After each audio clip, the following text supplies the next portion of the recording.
Welcome back to part 2 of section 5.6, learning about our rank and nullity. So we were looking at matrix C here, and we saw that the rank of matrix C was 2, and its nullity was 3. But if we do the transpose, we also got 2, but the nullity was different, it's 1. Something that's interesting, and it should make a lot of sense, is that the rank of a matrix is equal to the rank of its transpose. Why? Because the rank was the dimension of the row space or column space. They have to be the same size. And so if I'm talking about rows here in A, then A transpose would be the columns. So you can hopefully see that the rank of A and the rank of A transpose have to be the same. Okay. Now, the nullity of the matrix and its transpose don't have to be the same, and that depends on how many columns you have. Now, I want you to think here, if we have some other 3x5 matrix, what's the largest the rank could be? What's the smallest the rank could be? What's the largest the nullity could be? And what's the smallest the nullity could be? We'll give you a minute to think about that and come back together.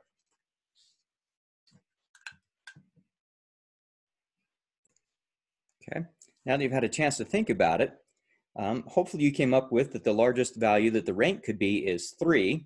Here's an example of some matrix, the 3x5 matrix that would have rank 3. The smallest value that the rank of D could be is 0. Imagine the matrix with all zeros. The largest the nullity could be, remember that rank plus nullity is equal to the number of columns, and if we've got 5 columns, then the nullity would be the number of columns minus the rank. Since we got 5 columns, if we want to make the nullity the largest it can be, we want to make the rank the smallest it can be, which is 0. So 5 minus 0, which would be 5. That would be the largest the nullity of our matrix could be. And the smallest the nullity could be is number of columns minus the largest the rank could be, which would be 5 minus 3, or 2. So if we were to take a look at this matrix up here, you'll think back to when we were trying to solve these guys, and we would say, hey, we have 5 variables in 2 non-zero rows, so 5 minus 2 is 3, so we need 3 parameters. The nullity just tells us how many parameters we would need, and we've been using that all semester long. Okay. Next up is talking about a system where we have fewer equations than unknowns. We call that an underdetermined system. So if we have m equations in n unknowns where m is less than n, what must be true about that system? Well, let's just look at an example. Let's say that we have 2x plus y equals 7. If I've only got one equation in 2 unknowns, you can see that I can quickly solve for this, and I would get a line that has infinitely many points on it, so it would have infinitely many solutions.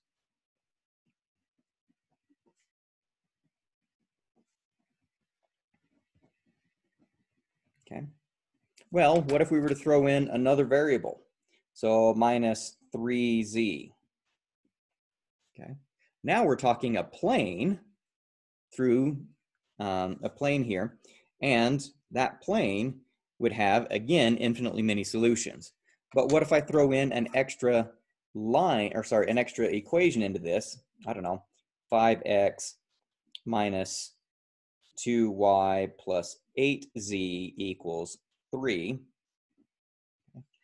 Now you can still see that I have more variables than equations.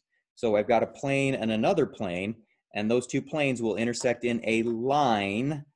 And so we will once again still have infinitely many solutions. In any underdetermined system, you will have infinitely many solutions. Well, what if we go the other way around? What if we have more equations than unknowns? We call this an overdetermined system. Okay. And we'll look at some situations where we need to find out if there's any conditions on the B values so that this will actually still be consistent. If you have more equations than unknowns, there's a good chance that it won't be consistent. So let's take a look at this guy. And we need to find the conditions on B1, B2, B3, and B4 that will make this actually be consistent. So I'm going to put them into a matrix.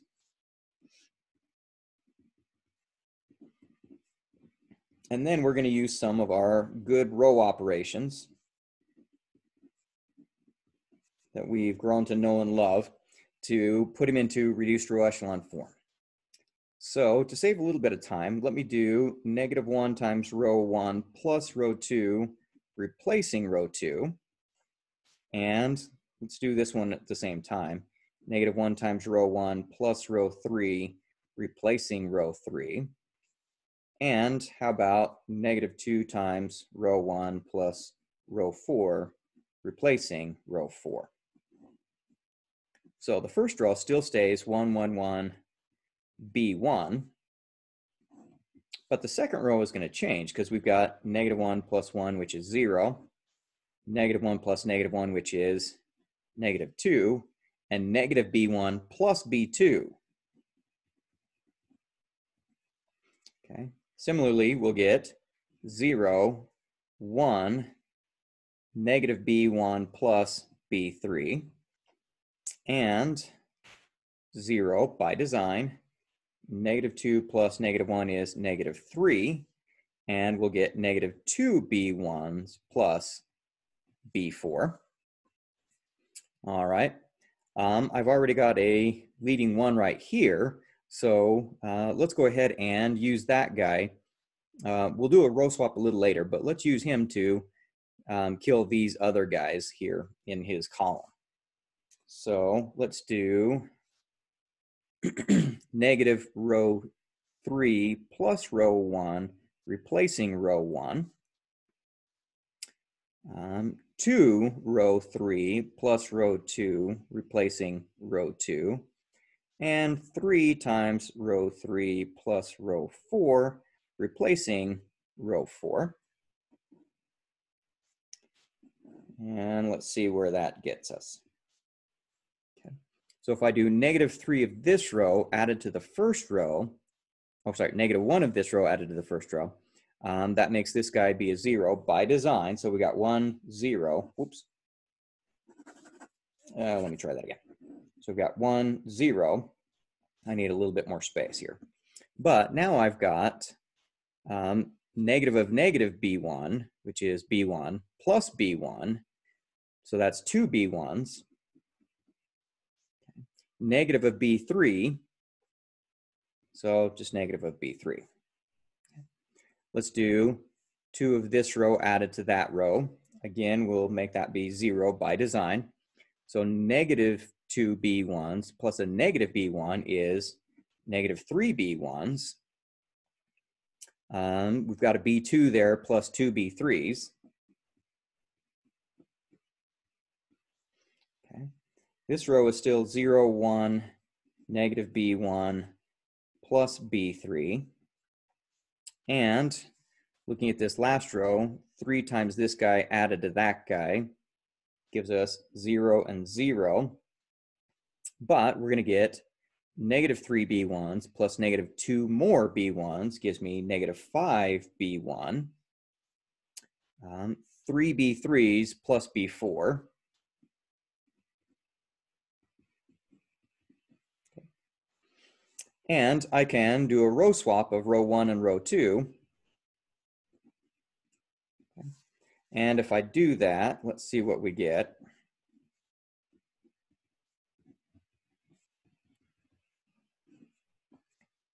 Negative B1 plus B3, 0, 0, 0, 0, -3 B1 plus B2 plus 2 B3, and -5 B1 plus 3 B3 plus B4. Now we're looking for conditions on the B's that are going to make this be consistent. If we have 0 plus 0 is something not 0, then it's going to be inconsistent. So for this to be consistent, we need negative 3b1 plus b2 plus 2b3 to equal 0. And we need negative 5b1 plus 3b3 plus b4 to equal 0. So for this to be consistent, these relationships have to hold. If we wanted to, we could solve these for either b4 and b3 in terms of b1 and b2, if you wanted to. Okay, and we'll pause there for our next video.